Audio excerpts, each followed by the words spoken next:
નર્મદા નિગમની કચેરી ખાતે 10 થી 15 ગામના ખેડૂતો નર્મદા કેનાલમાં પાણી આપવાની રજૂઆત કરવા પહોંચ્યા. મસાલી ડિસ્ટ્રિક્ટ અને કામલપુર ડિસ્ટ્રિક્ટની અંદર 2 મહિના માટે પાણી આપવાની માંગણી કરી. રાધનપુર નર્મદા નિગમની કચેરી ખાતે નર્મદાના અધિકારી પાસે રાધનપુર અને કાંકરેજ તાલુકાના 10 થી 15 ગામના ખેડૂતો નર્મદા નિગમની કેનાલમાં 2 મહિના પાણી ચાલુ રાખવાની રજૂઆત કરવા પહોંચ્યા. લેખિતમાં રજૂઆત કરી મસાલી ડિસ્ટ્રિક્ટ અને કામલપુર ડિસ્ટ્રિક્ટની અંદર નર્મદા નિગમનું પાણી આપવાની 2 મહિના માટે માંગણી કરી, જેમાં રતનપુરા, ઉણભદ્રીવાડી અને શિયાવાલપુરા, ધરવડી, લક્ષ્મીપુરા, નાનાપુરા, મોટાપુરા, મઘાપુરા, કામલપુર, ભલગામ, પાદર, રાણકપુર જેવા ગામોની અંદર નર્મદા નિગમની કેનાલની અંદર 2 મહિના માટે પાણી આપવાની માંગણી કરી. ખેડૂતોએ વાવેતર કરેલ પાકને નુકસાન જઈ શકી હોય તેને લઈને ખેડૂતો દ્વારા લેખિતમાં રાધનપુર નર્મદા નિગમ કચેરી ખાતે રામધૂન બોલાવી લેખિત રજૂઆત કરી. રજૂઆત કરવા માનપુરા ગામના સરપંચ અલ્પેશભાઈ, બાબુભાઈ દેસાઈ અને ચૌધરી લક્ષ્મણભાઈ, મેઘાભાઈ અને પરબતભાઈ, વિરમભાઈ અને બરવાડ ભગાભાઈ, લક્ષ્મણભાઈ અને જેરામભાઈ, શંકરભાઈ અને સેંધાભાઈ, પોંચાભાઈ અને સેંધાભાઈ, કરસનભાઈ અને અન્ય ખેડૂતો રાધનપુર ખાતે આવેલ નર્મદા નિગમની કચેરી ખાતે પહોંચ્યા હતા અને ઉનાળાની સિઝન શરૂ થતાં લોકોને વાવેતર કરેલા પાક નિષ્ફળ જવાની શક્યતા હોય છે. 1000 જેવા ખેડૂતોને વાવેતર કરેલો પાક નિષ્ફળ જઈ શકે તેમ હોય, જેમાં ઘાસચારો, એરંડા, જુવાર અને અન્ય વસ્તુનું વાવેતર કરેલું હોય તે નિષ્ફળ જવાની શક્યતા હોય. ખેડૂતોને મોટા પાયે નુકસાન થવાની શક્યતા હોય તેને લઈને ખેડૂતો દ્વારા નર્મદાની અધિકારી ચૌધરી સાહેબ પાસે લેખિત રજૂઆત કરી 2 મહિના માટે પાણી ચાલુ રાખવાની માંગણી કરવામાં આવી. રિપોર્ટર વસંત કડિયા, પાટણ. હું માનપુરા સરપંચ શ્રી દેસાઈ અલ્પેશભાઈ. અમે આજે લગભગ 10 થી 12 ગામના લોકો બધા અહીંયા નર્મદા ઓફિસ રાધનપુર ખાતે ખેડૂતોને પાણીની પાક નિષ્ફળ જવાનો હોવાથી જરૂરિયાત હોવાથી પાણીની રજૂઆત કરવા માટે આવ્યા છીએ અને પશુપાલનનો જે ઘાસચારો છે એ પણ બળવાના આરે છે.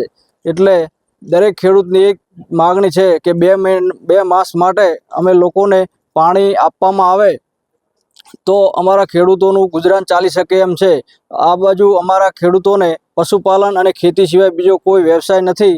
એટલે ખાસ સરકારશ્રીને રજૂઆત કરવા આવ્યા છીએ કે 2 મહિના માટે પાણી આપવામાં આવે. કઈ કેનાલમાંથી પાણી? મસાલી ડિસ્ટ્રિક્ટ અને કામલપુર ડિસ્ટ્રિક્ટ એમ 2 કેનાલો અમારે અંદર ગામમાંથી નીકળે છે 10 ગામોમાં. તો એ મસાલી ડિસ્ટ્રિક્ટ અને કામલપુર ડિસ્ટ્રિક્ટની અંદર પાણી આપવામાં આવે એવી માગણી છે.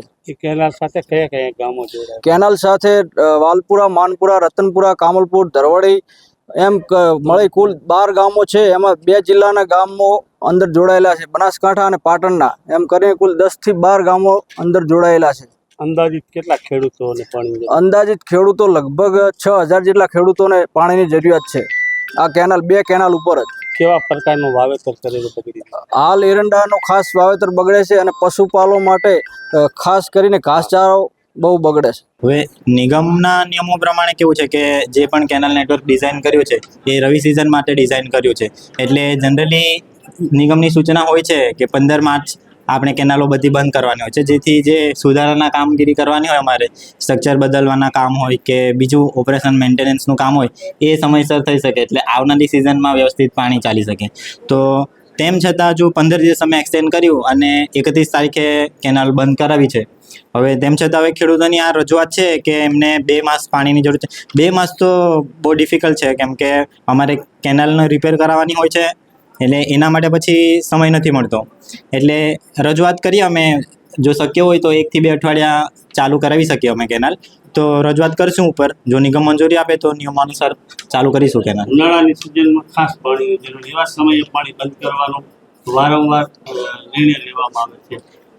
ખરેખર જે કેનાલની ડિઝાઇન કરવામાં આવી છે એ રવિ સિઝન માટે જ ડિઝાઇન કરવામાં આવી છે અને ઇરિગેશનના હેતુથી ડિઝાઇન કરવામાં આવી છે. આ તો ખેડૂતોને લાભ મળતા હોય એટલે પશુપાલન અને અન્ય ક્ષેત્રોમાં પણ યુઝ કરે છે પાણીનો, પણ હવે એની જવાબદારી ટોટલી નહીં લઈ શકીએ અમે. રવિ સિઝનની જવાબદારી નર્મદા નિગમ લઈ શકે. હું કાર્યપાલક ઇજનેર, કચ્છ શાખા નહેર 1/1 ડિવિઝન. સમાચારોની અવનવી અપડેટ્સ માટે જોતા રહો સેક્યુલર ગુજરાત ન્યૂઝ. સાથે સેક્યુલર ગુજરાત ન્યૂઝ ચેનલને લાઇક, શેર અને સબસ્ક્રાઇબ કરો અને બેલ આઇકોન દબાવીને સમાચારોની ઝડપી માહિતી મેળવો.